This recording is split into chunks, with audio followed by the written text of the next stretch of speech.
There are two ancient witness passages this morning. The first one is from Matthew 5:14 through 16. You are the light of the world. A city set on a hill cannot be hidden, nor do people light a lamp and put it under a basket, but on a stand, and it gives light to all in the house. In the same way, let your light shine before others, so that they may see your good works and give glory to your Father who is in heaven. And the second one is Micah 6:6 through 8. With what shall I come before the Lord and bow myself before God on high? Shall I come before him with burnt offerings, with calves a year old? Will the Lord be pleased with thousands of rams, with 10,000s of rivers of oil? Shall I give my firstborn for my transgression, the fruit of my body for the sin of my soul? He has told you, O mortal, what is good, and what does the Lord require of you but to do justice, to love kindness, and to walk humbly with your God.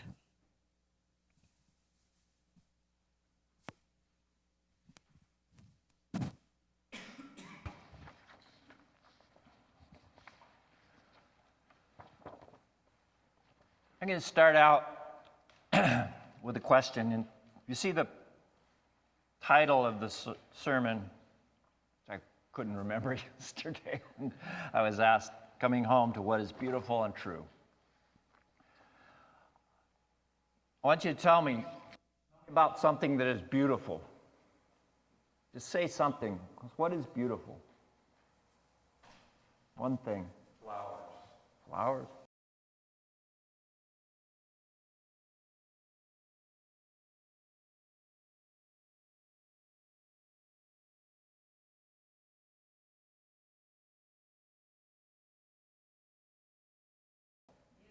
Music. So, what makes them beautiful? Thought about this a little bit. Like, when we say something is beautiful, as opposed to something is repulsive and ugly, something strikes us as beautiful.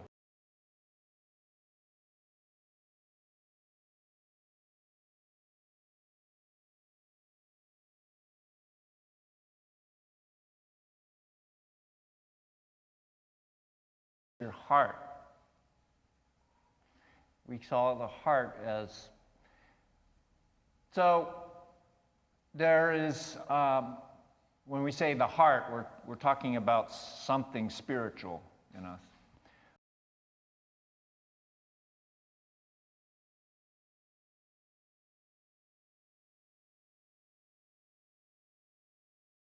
Of course, which even today becomes sadly debatable with some people. But other things strike us as true, strike our hearts as true.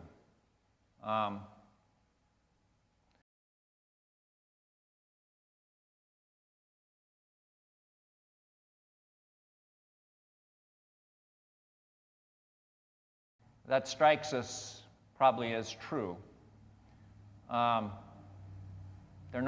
There's no guile, there's no ego, no selfishness. I guess my point I'm trying to make is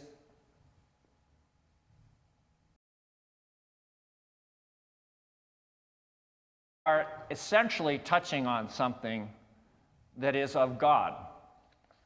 We're remembering something that's eternal and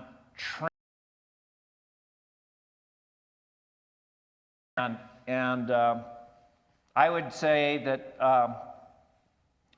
truth and beauty surround us all the time in ways we don't even see 99.9% of the time, probably. I don't know. We just see a glimpse of what is true and beautiful. So Jesus is the light of the world. Not you might be a light of the world, not you ought to be a light of the world, not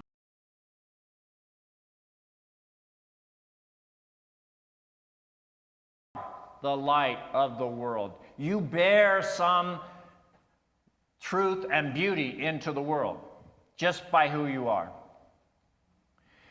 Whether even the most wretched sinner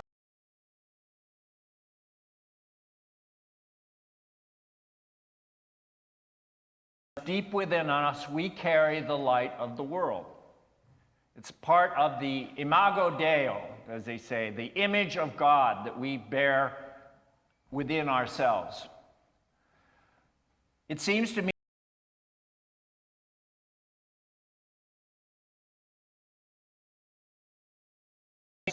the people who worship therein, these four walls, and to remind the world of that ontological truth which Jesus spent his ministry preaching and demonstrating. The church's job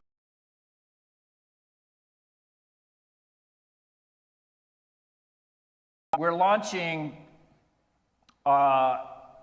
today, this morning, and Herb will be talking about it, a 3-year fundraising initiative in order to support what we call this church, this institution.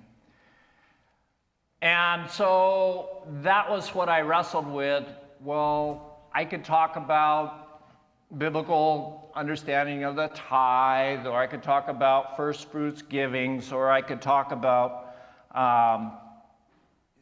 raising money for special needs, all which have some biblical grounding.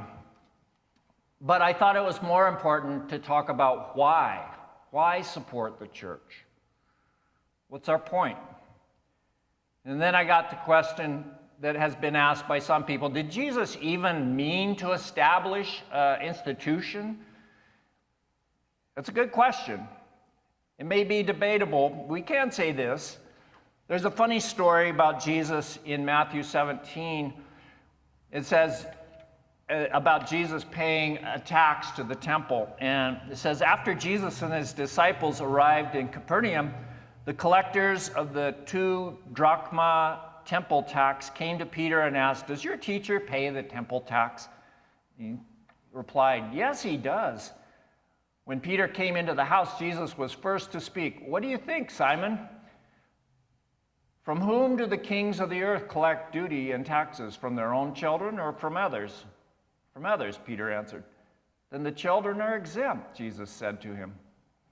But so that we may not cause offense, go to the lake and throw out your line. Take the first fish you catch, open its mouth, and you will find a 4 drachma coin.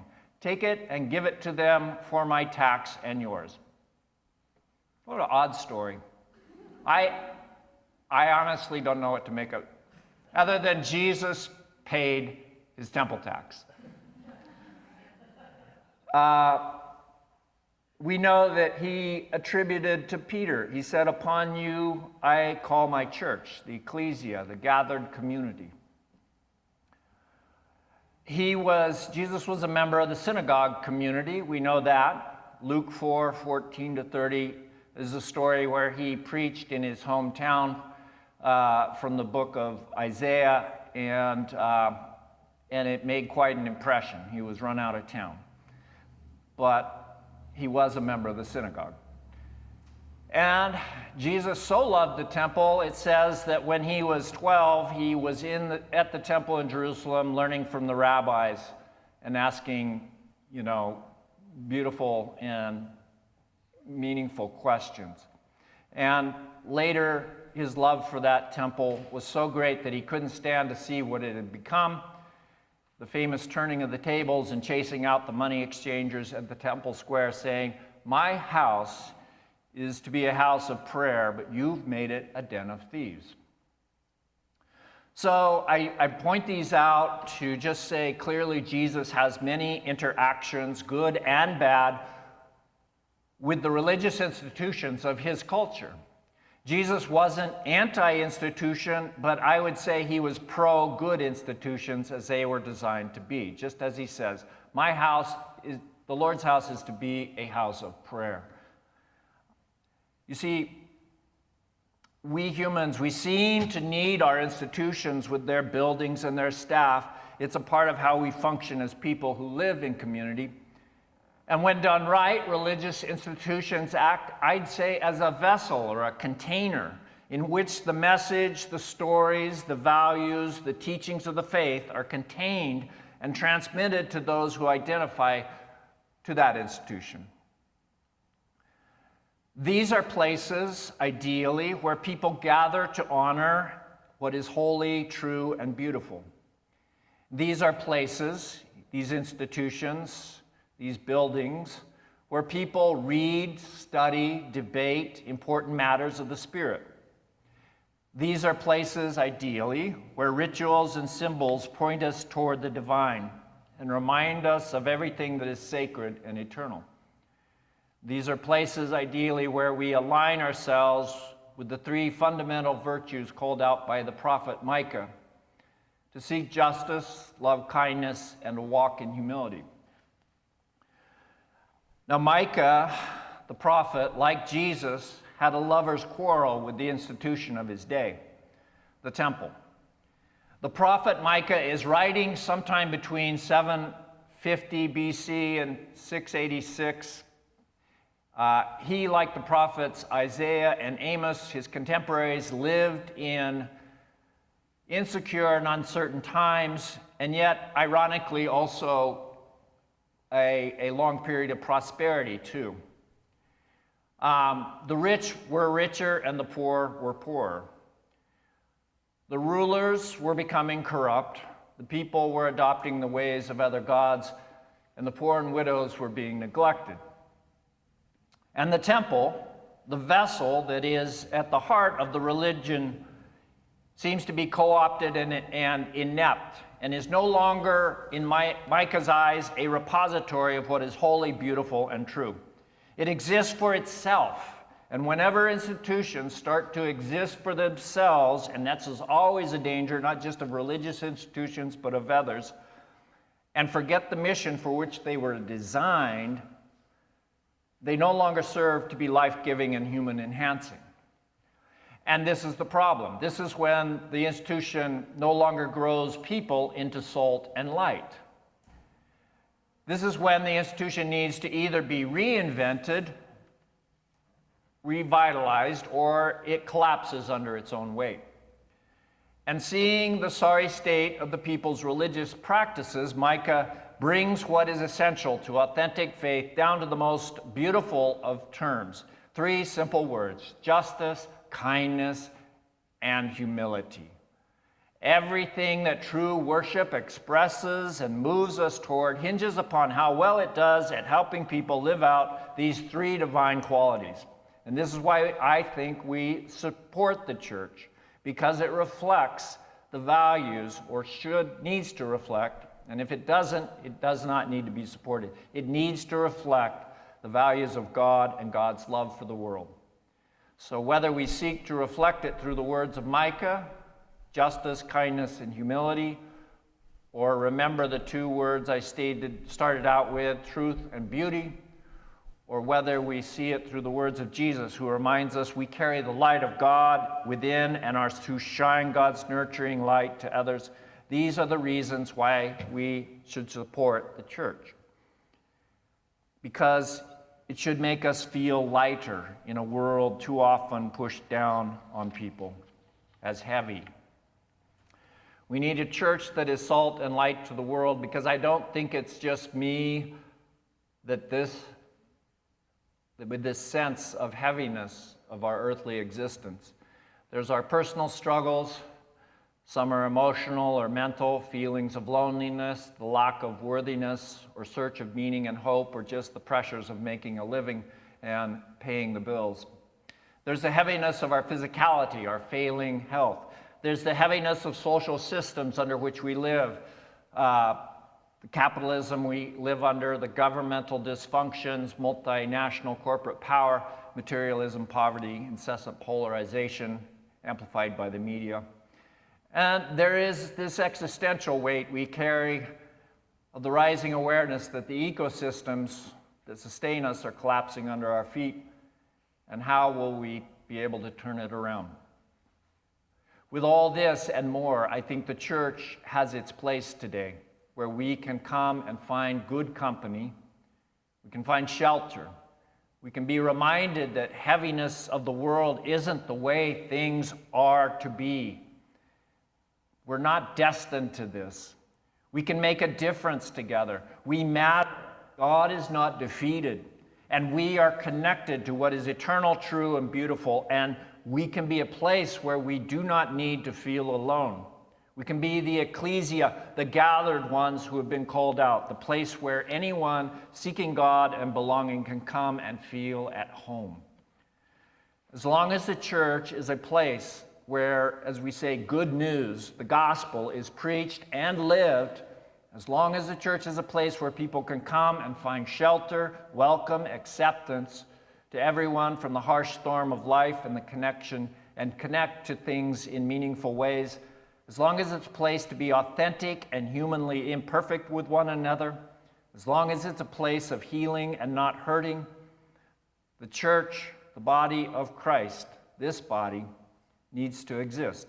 And yes, as long as there are staffs and buildings and programs to support, the church needs money to function.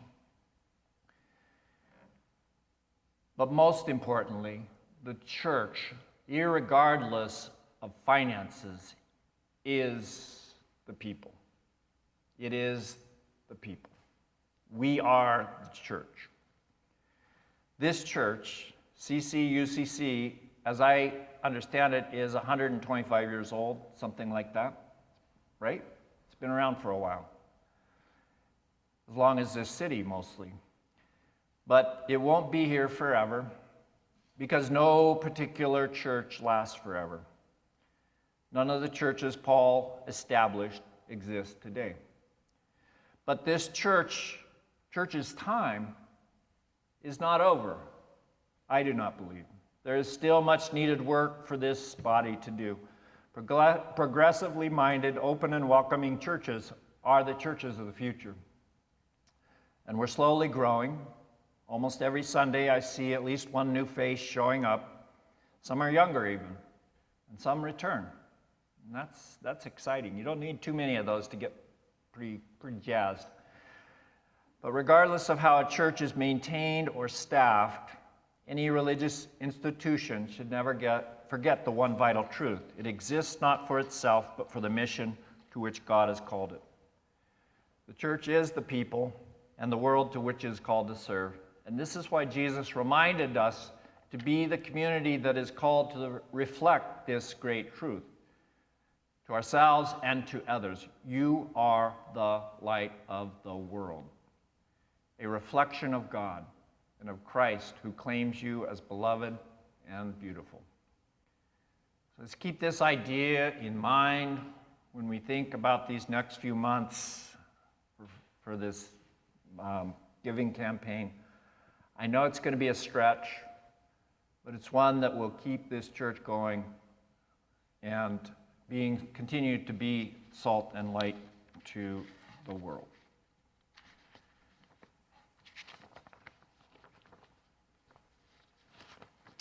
And 181, you are the salt of the earth, O people. Welcome to stand if we wish.